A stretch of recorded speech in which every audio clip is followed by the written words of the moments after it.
Dr. Rob Siwas.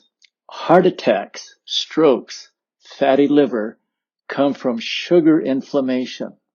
You get inflammation of the vasculature of the liver. Some of that sugar, most of that sugar gets absorbed by the liver and gets turned to fat or stored as glycogen. But a lot of it spills over into the systemic blood supply. It goes from the liver through the superior vena cava directly to the heart. From the heart to the lungs, back to the heart. And then the greatest exposure of the blood vascular system to sugar that you eat are the arteries. Now, remember that the first exposure happens in the portal vein, in the sinusoids of the liver that are turning over very quickly, that can actually handle sugar pretty well. Then into the superior vena cava, which is a very big, wide blood vessel. So while the portal venous system and the superior vena cava are veins, they don't get as badly affected because they're huge and there's a huge volume of flow. The first vessels to see the highest concentration of sugar beyond the lungs are the coronary arteries. And that's why sugar is at its highest concentration in the narrowest of those tiny little blood vessels in your heart. Those coronary arteries are the blood vessels that provide blood supply to your heart.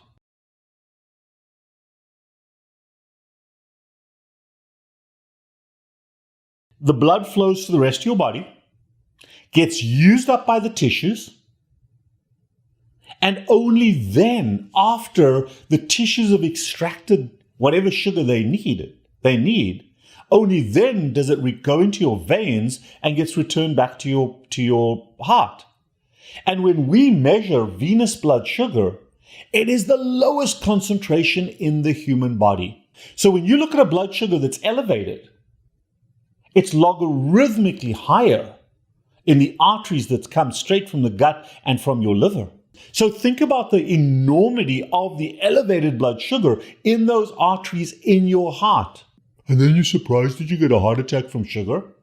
The organs that see the highest concentration of blood sugar in the human body are the liver, the heart, and then the brain. Most of us, our brains and our heart and our liver are the three important organs that get the greatest blood supply and therefore the greatest concentration of sugar.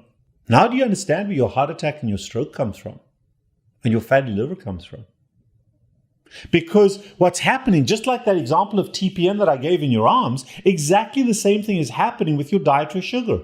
You can't run that off. You can't exercise that sugar away. That damage happens as that sugar hits your blood vessels before it's even gotten to your muscles. Nobody smokes 3 cigarettes and goes for a run to breathe out the nicotine, but all these Yahoo people, I can burn off my ice cream in the gym. You may be able to burn off the calories, but this is not a calorie problem. This is a sugar inflammatory problem. And it's going to kill you, folks. And when you get that CAC score, that coronary artery calcium score, what you're measuring there is inflammation of those blood vessels. When you could get a carotid ultrasound, you're measuring inflammation in those high sugar vessels. Inflammation of the vasculature of the liver. Most of the sugar is absorbed by the liver and turned to fat and then stored as glycogen. Some spills over into the systemic blood supply through the superior vena cava directly to the heart. From the heart to the lungs, back to the heart. The greatest exposure of the vascular system to eaten sugar is the arteries. Remember, the first exposure is the portal vein, which is wide. In the liver, it's turned over very quickly. Then the blood supply goes through the superior vena cava, which is also wide.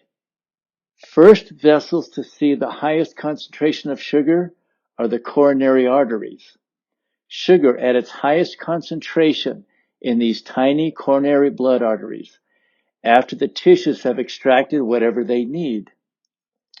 When we measure the venous blood sugar, it is the lowest concentration in the body. So if your blood sugar is elevated, you can be sure that it is logarithmically higher in your arteries from the gut to your liver, heart, and brain. Dr. Siwas says, now you understand where your heart attacks, strokes, and fatty liver come from. Like the TPN, which is intravenous nutrition, exactly the same thing is happening with your dietary sugar. You can't exercise that sugar away. The damage happens as the sugar hits your blood vessels. Some yahoos might say, I can burn off that ice cream. Maybe you can burn off the calories, but this is not a calorie problem. This is a sugar inflammatory problem. The CAC, coronary artery calcium score, and the carotid ultrasound measure inflammation in the sugar vessels. Annotated and summarized. Easy to share with loved ones. The description below the title for this video has these summary points.